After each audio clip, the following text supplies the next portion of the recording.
பருப்பை ஊற வச்சு அரைச்சி ஆவியில வேக வச்சு உதிர்த்து யூனிக் டெக்ஸ்சர்ல ஒரு சைட் டிஷ் பண்ணா எப்படி இருக்கும்?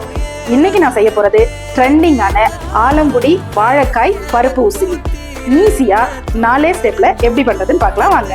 Welcome back to my channel trend with Nisha.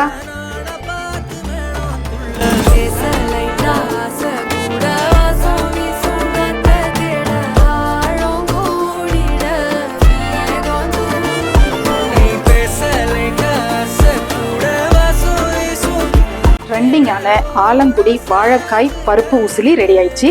இது சாம்பார் ரைஸ், ரசம் சாதம், மோர் குழம்பு கூட சேர்த்து சாப்பிட்றதுக்கு அப்படி இருக்குங்க. இதுவே வாழை இலையில சாப்பிட்டீங்கன்னா சும்மா அல்டிமேட்டா இருக்கும். நீங்களும் இந்த டிஷ்ஷை உங்க வீட்டில் ட்ரை பண்ணி உங்களுடைய எக்ஸ்பீரியன்ஸை மறக்காம கமெண்ட்ஸ்ல ஷேர் பண்ணுங்க. நாளைக்கு புது வீடியோ புது டிஷ்ஷோட உங்களை சந்திக்கும் வரை டாடா பை பாய்.